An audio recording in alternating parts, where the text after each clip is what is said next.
అందరికీ నమస్కారం.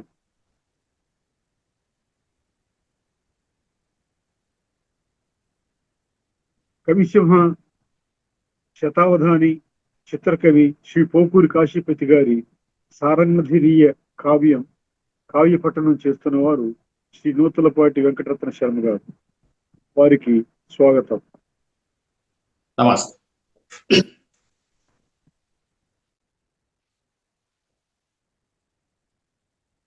అని బహువిధముల వేడంగను భట్టారకునిగాంచి కడు వేగమ నీ అనుమతిని వత్తునని వడశనగలు రసపాత్రముగని చేర్చె కరుణమై. అని బహువిధముల వేడంగను అనేక విధాలుగా కోరిన మీదట భట్టారకునిగాంచి, ఈ భట్టారకుడు ఎవరు? బ్రహ్మచేత వైరించి బ్రహ్మచేత పంపబడినటువంటి ఒక దూత. భట్టారకునిగాంచి కడు వేగమ నీ అనుమతిని వత్తునని, వెంటనే నీ అనుజ్ఞ ప్రకారం, నీ కోరిక ప్రకారం వస్తాను అని చెప్పేసి అనుజ్ఞ పొంది వడసెన్, అనుజ్ఞ ఉంది, ఏం చేశాడు? వడసెన్ అగలు వడసెన్, ఈ ఉన్నదంతా ఇక్కడే వడసెనగలు దగ్గరే ఉంది. వడసే నగలు అని విడగొడితే వడసే అంటే పొందడం, వడసే ఆ రకంగా అగలు తీసుకున్నాడు. అగలు అంటే చందనాన్ని తీసుకున్నాడు. చందనం అనేది స్నేహపూర్వకంగా ఆహ్వానాలప్పుడు వాడేటువంటి. వడసే అగలు రసపాత్రము గని చేర్చే కరుణమై, తీసుకున్నటువంటి చందనాన్ని ఏం చేశాడు?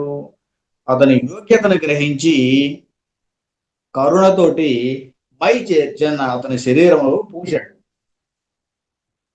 అంగీకరించినట్టుగా వస్తున్నాను. ఇదొక సంప్రదాయం. సాధారణంగా ఈ చందనము గంధము అనేవి ఒంటికి పూయటం అనేది ఆహ్వానాలప్పుడు చూస్తూ ఉంటాం.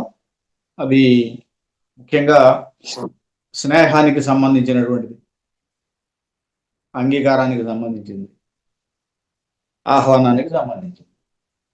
అందువల్ల ఆ అగలు తీసుకుని వడసె అగలు, వడసెన్ అగలు, వడసె నగలు, అది విడగొడితే వడసెన్ అగలు అయింది.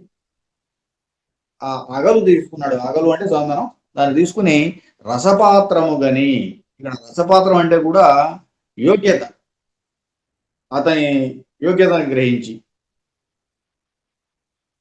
అనురాగం యొక్క యోగ్యతను గ్రహించిన వాడై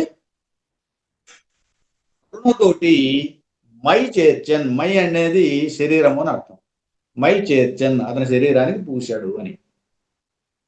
అది ఇక చంద్రుడి పరంగా అని బహువిధముల వేడంగను అనేక రకాలుగా ప్రార్థించిన మీదట భట్టారకునిగాంచి, ఇక్కడ ఈ భట్టారకుడు ఎవరు? నారదుడు. భట్టారకునిగాంచి కడు వేగమని అనుమతిని వత్తునని, అట్లాగేనయ్యా నువ్వు అడిగిన మీదట నీ కోరిక ప్రకారం వెంటనే వస్తున్నాను అని చెప్పేసి అనసూయ కూడా వడశనగలు, ఇక్కడ శనగలు, వడశనగలు అనేది ఇక్కడ వడన్ అంటే కాక ఎందు, కాక వేడి, ఆ పాత్రని వేడి మీద పెట్టింది.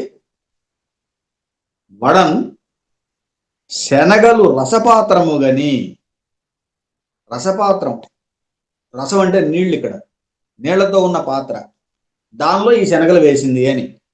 చేర్చన్ కరుణమై,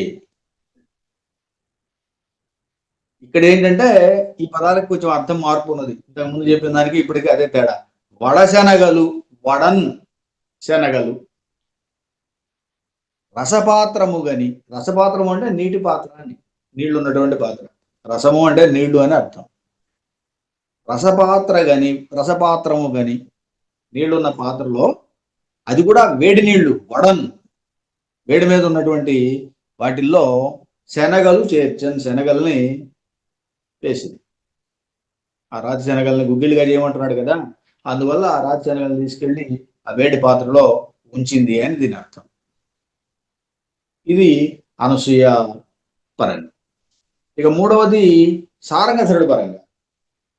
సారంగధరుడి పరంగా కూడా ఇలాగే అని బహువిధముల వేడంగను అని అనేక రకాలుగా ప్రార్థించిన మీదట భట్టారకును గాంచి నన్నయ భట్టారకును చూచి అని. ఇక్కడ భట్టారకుడు అంటే అక్కడేమో నారదుని చెప్పుకున్నాం, అంతకు ముందేమో దూతని చెప్పుకున్నాం, ఇప్పుడేమో నన్నయ భట్టారకుడు అని చెప్తున్నాం. భట్టారకుని గాంచి నన్నయ భట్టారకును చూచి కడువే గమని అనుమతిని వత్తునని, సరే నీ అనుమతి ప్రకారం వెంటనే వస్తున్నానయ్యా అని వడసె నగలు, ఇక్కడ నగలు కాదు, ఇక్కడ నగలు. నగలు అనేక భూషణాలు, రకరకాలైన భూషణాలు, అలంకారాలు. ఇవి రసపాత్రము గని, ఆయన యోగ్యతను గని కరుణన్ మైజేర్చన్, ఆయన శరీరంలో వాటిని తొడిగా ఆయనే ధరింపజేశాడు. రాజుగారు నన్నయ భట్టారకుడికి అనేకమైనటువంటి అలంకారాలు, నగలు ధరింపజేశాడు. ఇక్కడ భట్టారకుని యోగ్యతను కానీ ఆయనకి ఈ రకమైనటువంటి రకరకాలైన ఆభరణాలు, చంద్రహారాలను, మరి కంఠీలను, ఏవో రకరకాలైనటువంటి ఆభరణాలని ఆయన బహుకృతిగా చేసి ధరింపజేశాడని తాత్పర్యం. ఇక్కడ రస అనే దానికి కూడా చాలా వరకు మనకు ఇందాక గుణే రాగే రవే రస అని అమరం చెప్పిందట. అందుచేత రసం అనే దానికి నీళ్ళు అనే అర్థం కూడా చెప్పాడు ఆయన.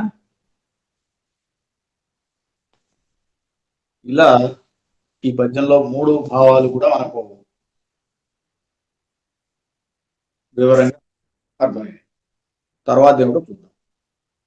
చేర్చి, ఆ రకంగా చేర్చిన తర్వాత తదభీష్టమును నెరవేర్చనించి అందు నుండి తా దివ్యమౌని రూఢి జనుచు వాక్పతిదగు మహాస్థానమును అలంకరించి ప్రజాపతి వంక చూచి. ఇక్కడ అలా ఎప్పుడైతే చందనాన్ని ఒంటికి చేర్చాడో, పూసాడో, తద్ అభీష్టమును నెరవేర్పనించి, అతని కోరికను తీర్పదలచి అందు నుండి, అక్కడి నుండి, ఆ కైలాసం నుండి, తా దివ్యమౌని రూఢిదనుచు, దివ్యమౌ నిరూఢిదనుచు అని. దివ్యమౌ నిరూఢిదనుచు, అక్కడ కూడా మళ్ళీ విడగొట్టడంలో తేడా ఉంది. దివ్య మౌని అనకూడదు, దివ్యమౌ నిరూఢిదనుచు అని చెప్పాలి. అలా దివ్యమైనటువంటి నియమంతో, నేర్పుతోటి, నిరూఢి అంటే నేర్పు, దివ్యమైనటువంటి నిరూఢితోటి చనుచూ వెళ్తూ వాక్పతిదగు మహాస్థానమును అలంకరించి. వాక్పతి అంటే ఇక్కడ బ్రహ్మ, బ్రహ్మ యొక్క మహాస్థానం అంటే ఆయన లోకం, సత్యలోకం, మహాస్థానం. అలంకరించి అక్కడికి వెళ్ళాడు అనమాట. వెళ్ళి అక్కడ ఉన్నటువంటి ప్రజాపతి వంక చూచి, బ్రహ్మ వంక చూచాడు. ప్రజాపతి వంక చూచి, ప్రజాపతి అంటే ఇక్కడ బ్రహ్మ అని అర్థం. ప్రజాపతి అంటే రాజు అని అర్థం, ప్రజాపతి అంటే బ్రహ్మ అని కూడా అర్థం. ఇక్కడ ప్రజాపతి వంక చూచి అన్నాడు, బ్రహ్మ వంక చూచి అన్నాడు. బ్రహ్మలోకానికి వెళ్ళాడు, బ్రహ్మ వైపు చూచాడు అని. శివుడు వెంటనే బయలుదేరి వెళ్ళాడు.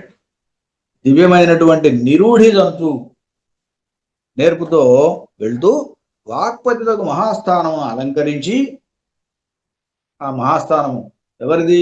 వాక్పతిది. వాక్పతి అంటే బ్రహ్మ. కాబట్టి బ్రహ్మ లోకానికి వెళ్ళి అలంకరించి ప్రజాపతి వంక చూచి, బ్రహ్మ వంక చూచాడు. ఇది శివుని పరంగా. అది అనసూయ పరంగా, ఇక్కడ చంద్రుడి పరంగా చేర్చి తన అభీష్టమును నెరవేర్పనించి, ఈ శనగలను తీసుకెళ్ళి దాంట్లో వేసింది కదా, రసపాత్రంలో వేసింది కదా, పడగలిగిన రసపాత్రం, వేడి కలిగినటువంటి నీటి పాత్రలో వేసింది. ఆ వేసిన తర్వాత తన అభీష్టమును నెరవేర్పనించి, అతని కోరికను నెరవేర్పగా తలంచి అందు నుండి తా దివ్యమౌని రూఢి జనుచు, అందులో నుంచి ఏం చేసింది? దివ్య మౌని రూఢి జనుచు. దివ్య మౌని అంటే నారదుడు. ఆయన యొక్క రూఢి జనుచు వాక్పతిలకు మహాస్థానములను అలంకరించి ప్రజాపతి వంక చూచి అని. ఇక్కడ వాక్పతి అంటే బ్రహ్మ, ప్రజాపతి కదా. వాక్పతి ఆయన ఈ నారదుడి యొక్క కోరికను తీర్చడం కోసం దివ్యమౌని అన్నప్పుడు నారదుడు దేవర్షి అయినటువంటి మహర్షి. దివ్య మౌని అని విడగొట్టుకున్నాం. ఇక్కడ ఇంతకుముందు దివ్యమౌ నిరూఢి అని విడగొట్టాం. ఇక్కడ మాత్రం దివ్య మౌని అన్నాం. దివ్య మౌని అంటే నారదుడు అని. ఆ నారదుని యొక్క నారదుడు రూఢి జనుచు వెళ్తూ వాక్పతిని, ఇక్కడ వాక్పతి అంటే బ్రహ్మ, వాక్పతి అంటే బ్రహ్మ, బ్రహ్మ వైపునకు చూచి బ్రహ్మ పట్టణానికి ప్రవేశించిన వాడై, ఈయన ముల్లోక సంచారి కదా, ఇక్కడ నుంచి బ్రహ్మలోకానికి వెళ్ళాడు. చూచి బ్రహ్మతోటి ఇట్లా వాక్పతి తగు మహాస్థానమును అలంకరించి ప్రజాపతి వంక చూచి. వాక్పతి అన్న బ్రహ్మే, ప్రజాపతి అన్న కూడా అక్కడ బ్రహ్మే. ఆ బ్రహ్మలోకానికి వెళ్ళాడు. బ్రహ్మం చూస్తూ ఇలా అన్నాడు. ఇది ఈ అనసూయ భాగానికి సంబంధించి. ఇక మూడవది రాజరాజ నరేంద్రుడు. రాజరాజ నరేంద్రుడు దాంట్లో తదభీష్టమును నెరవేర్పనించి నన్నయ్య యొక్క కోరికను తీర్చదలచి అందు నుండి తా దివ్యమౌ నిరూఢి చనుచు, దివ్యమౌ నిరూఢి చనుచు అని దివ్యమైనటువంటి నేర్పుతో వెళుతూ వాక్పతి యొక్క మహాస్థానమును అలంకరించి, వాక్పతి యొక్క మహాస్థానం, వాక్పతి అంటే ఇక్కడ విద్వాంసులు లేకపోతే సంస్థానంలో ఉన్న ఆస్థాన కవులు అంటాం చూసారా, అలాంటి మహాస్థానం, ఒక స్థానాన్ని అలంకరించి కూర్చుని ప్రజాపతి వంక చూచి. ప్రజాపతి అంటే రాజు ఆయనకు ఒక ఆస్థానం ఏర్పాటు చేశారు, ఒక విద్వాంసుడికి ఇచ్చేటువంటి ఒక ఆస్థానం. ఆ ఆస్థానంలో ఆ స్థానంలో కూర్చున్నాడు. కూర్చున్న తర్వాత రాజు వంక చూచాడు అని, ప్రజాపతి వంక చూచి చేర్చి తదభీష్టమును నెరవేర్పరించి అందు నుండి తా దివ్యమౌ నిరూఢి జనుచు వాక్పతిలకు మహాస్థానమును అలంకరించి, వాక్పతికి సంబంధించినటువంటి మహాస్థానము అన్నాడు. అంటే విద్వాంసుడికి ఇచ్చే ఒక ఆసనము. అలాంటి ఆసనంలో కూర్చొని ప్రజాపతి వంక చూచి రాజుగారిని చూచి చెప్పబోతున్నాడు. ఇది నన్నయ్య భట్టారు పరంగా. నన్నయ్య భట్టారు కూడా ఏదో చెప్పబోతున్నాడు. ఇది సారంగధరుడు యొక్క కథ. జే సత్యబాల జే జే సుమనో జ్యేష్ఠ విబుధ సేవిత భవన జే సదమలాబ్జాత జే సూర్య సమప్రకాశ జే లోకేశ. ఇలా ప్రార్థించారు. జయం చెప్పారు, లేదు నమస్కారం చెప్పారు. ఇలా జే జే అంటే నమస్కారం.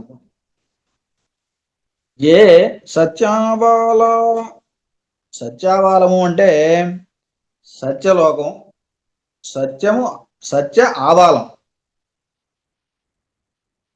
సత్యలోకము అని. సత్యలోకమే ఆవాలంగా కలిగిన వాడా అని, అంటే నిలయంగా కలిగిన వాడా అని, ఆధారంగా కలిగిన వాడా అని పోనీ. సత్యాబాల ఎవరు? సత్యలోకం ఆధారంగా కలిగిన వాడు ఎవరంటే బ్రహ్మ. బ్రహ్మకే జయ నమస్కారం అని చెబుతున్నారు. జయ సత్యాబాల జయ జయ సుమనో జ్యేష్ఠ. ఈయన దేవతలలో అందరికన్నా జ్యేష్ఠుడు అని. సుమనో జ్యేష్ఠ. విభూత సేవిత, విభూతులు అంటే దేవతలు, దేవతలతో సేవించబడినవాడా అని, సేవించబడేవాడా అని. విభూత సేవిత భవనాజే, విభూతుల చేత అంటే దేవతల చేత కొలువబడినటువంటి గృహం కలిగిన వాడా అని. భవన అంతవరకు. సేవిత భవన. సుమనో జ్యేష్ఠ విబుధ సేవిత భవన. సుమనో జ్యేష్ఠ ఒకటి, విబుధ సేవిత భవన ఒకటి. ఇవన్నీ గుణాలు, విశేషణాలు. విబుధ సేవిత భవన, దేవతల చేత సేవింపబడేటువంటి గృహం కలిగిన వాడని. జే సదమలాబ్జ జాత, సదమల నిర్మలమైనటువంటి అబ్జజాత, పద్మంలో పుట్టినటువంటి వాడు. ఆయన పద్మభవుడు కదా.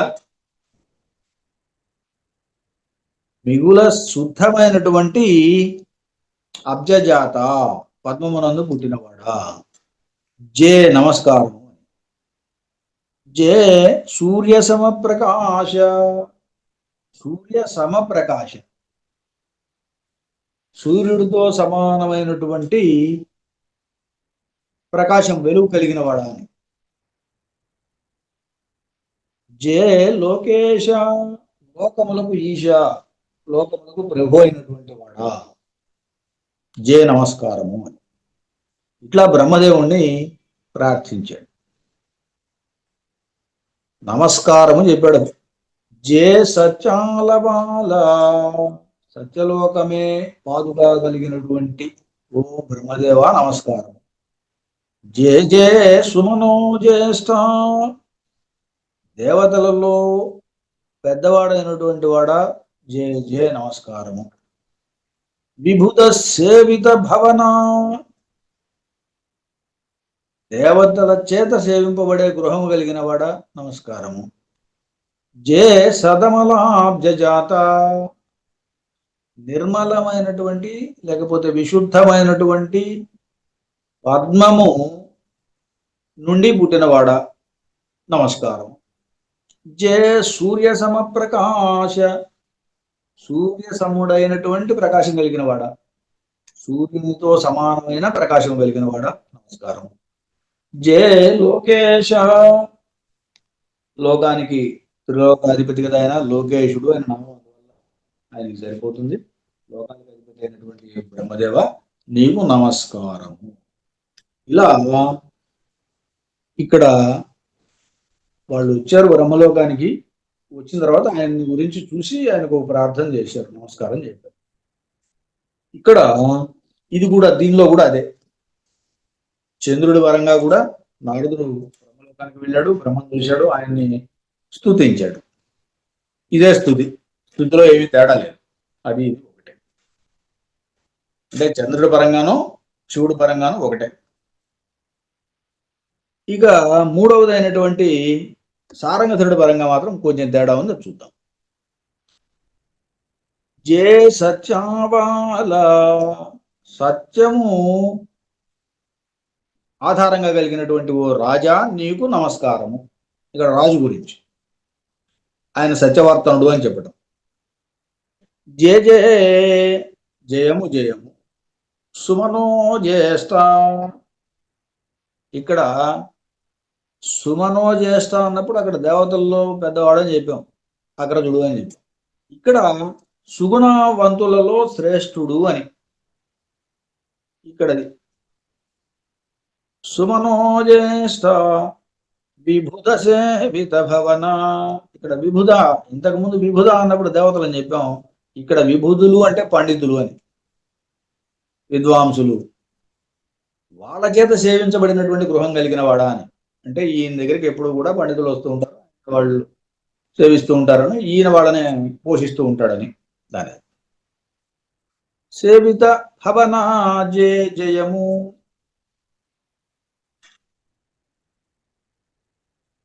సదమలాబ్జజాత, జే సదమలజ, అమల అబ్జజాత. అబ్జజాతము అంటే చంద్రుడి వంటి, అంటే చంద్రుడి యొక్క వంశమునందు పుట్టినవాడు, చంద్రవంశ రాజు.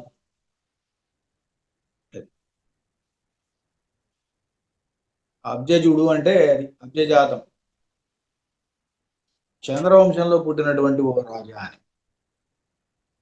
జే సూర్య సమప్రకాశ, సూర్యునితో సమానమైనటువంటి కాంతి కలిగిన వాడా, తేజము కలిగిన వాడా. జే జయము. లోకేశ, ఈయన లోకేశుడే, లోకానికి నాయకుడు కదా, రాజు కదా, ప్రభువు కదా. నువ్వు సాక్షాత్తు దేవుడని ఆ రోజుల్లో ఉన్నటువంటి నమ్మకం అలాంటిది, రాజే దేవుడని. కాబట్టి ఈ లోకేశ జయము, ప్రభు నమస్కారం అని నమస్కారం తెలియజేశాడు నన్నయ్య భట్టారు అని ఇట్లు ఉగ్గడింపుచు తదాస్థానమునందు ఆ సుకృతి దూర్చటి వెలసనంత నాదండి లోకేశు ప్రేరణమున. ఈ రకంగా వాళ్ళంతా కూడా చెబుతూ బ్రహ్మను గురించి శంకరుడు ఏమంటున్నాడో చూద్దాం. సుకృతి దూర్జటి, దూర్జటి అంటే శివుడు, సుకృతి అయినటువంటి ఆ దూర్జటి వెలసన్ ఆ దండి లోకేషు ప్రేరణమున, ఆ బ్రహ్మదేవుని యొక్క ప్రేరణతోటి, ప్రోత్సాహంతో ఆయన ఏదో చెప్పబోతున్నాడు అని ఇట్లు ఉగ్గడింపుచు తదాస్థానమునందు ఆ సుకృతి దూర్జటి ప్రకాశించను వెలసన్ అంత ఆ దండి లోకేషు ప్రేరణమున, ఆ బ్రహ్మదేవుని యొక్క ప్రేరణ చేత తర్వాత ఏదో జరగబోతుంది, తర్వాత దాంతో సంబంధం, తర్వాత పద్యంతో సంబంధం. ఇది వచనం మాత్రమే. చంద్రుడి పరంగా కూడా ఇట్లని ఉగ్గడింపుచు తదాస్థానమునందు ఆ సుకృతి దూర్జటి, మళ్ళీ ఇక్కడ దూర్జటి అంటే జడలు కలిగిన వాడు అని, మహర్షి కూడా దూర్జటి అని వాడాడిన. దూర్జటి అంటే జడలు కలిగిన వాడు అని, మహర్షులకి సాధారణంగానే జడలు కట్టి ఉంటది కాబట్టి జుట్టంతా కూడా, అందువల్ల సుకృతి అయినటువంటి దూర్జటి అన్నప్పుడు ఇక్కడ నారదుడు. ఆ దండి లోకేశ ప్రేరణమున, బ్రహ్మ యొక్క ప్రేరణతో మరి తర్వాత ఏదో చెప్పబోతున్నాడు అనేది మనకు అర్థమవుతుంది ఈ వాక్యం వల్ల. ధరుడు పరంగా కూడా నన్నయ్య భట్టు ఆ రకంగా పలుకుతూ ఆ సుకృతి దూర్జటి వెలసన్ అన్నాడు. ఆ శ్రేష్ఠుడైన కవీశ్వరుడు అని చెప్పాడు. దూర్జటి అనే దానికి ఇక్కడ అర్థం, దూర్జటి అనే పదానికి కవీశ్వరుడు అని చెప్పాడు. ఆ శ్రేష్ఠుడైనటువంటి కవీశ్వరుడు తర్వాత ఏదో చెప్పబోతున్నాడు. అంతన్ ఆ దండి లోకేశు ప్రేరణమున, రాజు యొక్క ప్రేరణతోటి ఏదో చెప్పబోతున్నాడు. ఇలా ఆ భాగాన్ని ముందుకు జరిగింది.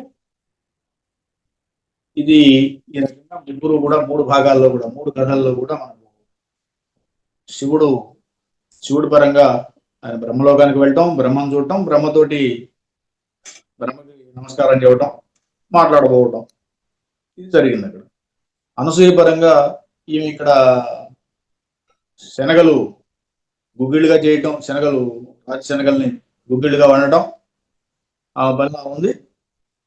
అది చూసి ఇది చేసినటువంటి నారదుడు చిన్నగా బ్రహ్మలోకానికి వెళ్ళి బ్రహ్మతో ఆమె యొక్క మహత్యాన్ని చెప్పడానికి ఆయన వెళ్ళాడు. అక్కడ అది నడుస్తోంది ఆ కథాఘట్టంలో. మూడో ఘట్టంలో నన్నయ్య భట్టారకుడు సారంగధరుడి ఆస్థానానికి వచ్చాడు. మరి నన్నయ్య భట్టారకుడు రాజరాజ నరేంద్రుని ఆస్థానానికి వచ్చాడు. ఆయనకి తన కావ్యాన్ని అంకితించే సంగతి చెప్పాడు. ఆయన కూడా దాన్ని అంగీకరించాడు. ఆ తర్వాత నగలతోటి వాటితోటి ఆయన్ని సత్కరించాడు. ఆ తర్వాత నన్నయ్య భట్టారకుడు ఏదో చెప్పబోతున్నాడు. అది ముందు భాగంలోకి మనం తీసుకున్నాం. ఇలా ఈ పద్యాన్ని మనం ఇక్కడ పూర్తి చేద్దాం. తర్వాత ఆ లోకేశు కడకు మంత్రాలోచన దక్షుడు అంబుజాక్షుడు శివుడు ఉద్వేలమతి మందుడట ధృతి నాలోకించుటకునై రయంబున రాగా. ఆ లోకేశు కడకు, ఆ బ్రహ్మ కడకు మంత్రాలోచన దక్షుడు, మంత్రాంగాన్ని నెరపగలిగినటువంటి వాడు అన్నమాట. అందులో నేర్పు కలిగినటువంటి వాడు.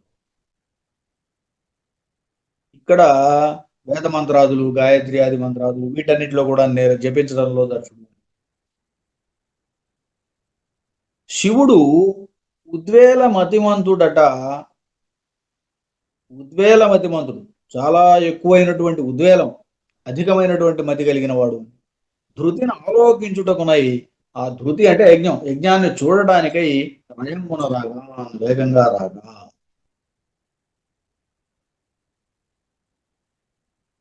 అది శివుడు వేగంగా వచ్చాడు ఆ యజ్ఞాన్ని చూడటానికి అని రాగా. తర్వాత ఏం జరిగిందో చెబుతాడు. లోకేష్ గడకు వచ్చాడు. ఎక్కడికి వచ్చాడు? బ్రహ్మ దగ్గరకు వచ్చాడని. ఎలాంటి వాడు శివుడు అంటే ఆయనకు 2-3 విశేషణాలు ఇచ్చాడు. మంత్రాలోచన దక్షుడని, అంబుజాక్షుడు, శివుడు, ఉద్వేల మతిమంతుడు అని. ఇలా 2-3 విశేషణాలతోటి శివుడికి చెప్పాడు. ఆ తర్వాత ఆయన ధృతి చూడటానికి వచ్చాడు. ధృతి అంటే ఇక్కడ యజ్ఞాన్ని చూడటానికి వచ్చాడు శివుడు వేగంగా రాగా. చంద్రుడి పరంగా ఆ లోకేషు గడకు ఆ బ్రహ్మదేవుని వద్దకు మంత్రాలోచన దక్షుడు, అంబుజాక్షుడు. అంబుజాక్షుడు అంటే విష్ణువు, పద్మం వంటి కన్నులు కలిగిన వాడు అని కదా. అలాగే మంత్రాంగాన్ని నెరపగలిగినటువంటి వాడు, రహస్య మంత్రాంగాన్ని చేయగలిగినటువంటి నేర్పు కలిగిన వాడు కూడా అయినటువంటి విష్ణువు. అలాగే శివుడు కూడా, అంటే బ్రహ్మ దగ్గరికి విష్ణువు శివుడు కూడా వచ్చారని. ఉద్వేల మతిమంతుడు అంటే శంకరుడే, అధికమైనటువంటి బుద్ధి కలిగిన శంకరుడు అని. ఉద్వేల మతిమంతుడు శివుడు. అట ధృతిని ఆలోకించుటకునై. ఇక్కడ ధృతి అంటే సంతోషంతో. ఇంతకుముందు చెప్పినప్పుడు మనం శివుడి పరంగా చెప్పినప్పుడు అక్కడ యజ్ఞం అని చెప్పాం. అనసూయ పరంగా చెప్పినప్పుడు ఇక్కడ సంతోషంతో అని చెబుతున్నాం. ధృతిని ఆలోకించుటకునై వేమున రాగా చూడటానికి వచ్చారు. ఇలా శివకేశవులు ఇద్దరు కూడా బ్రహ్మను కలిశారు. ఇది అనసూయ పరంగా, కథ పరంగా. ఇక సారంగధరుడు పరంగా ఏమైంది? ఆ లోకేషు కడకు రాజరాజ నరేంద్రుని వద్దకు మంత్రాలోచన దక్షుడు, అంబుజాక్షుడు శివుడు, ఉద్వేల మతిమంతుడు, ఇన్ని విశేషణాలు చెప్పాడు ఇక్కడ.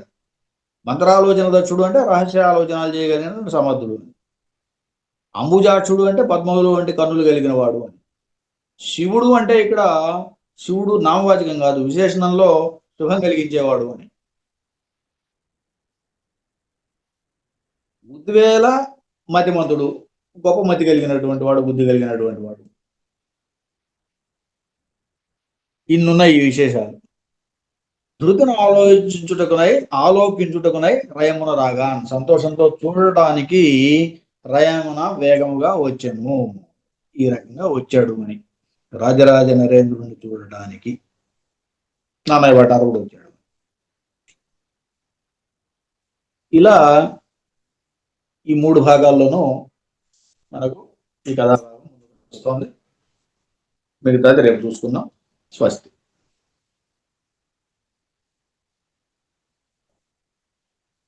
కవిసింహ శ్రీ పోకూరి కాశీపతి గారి సారంగధరీయం త్రికావ్యాన్ని కావ్యపట్టణం గావించిన శ్రీ నూతలపాటి వెంకటరత్న శర్మ గారికి ధన్యవాదాలు.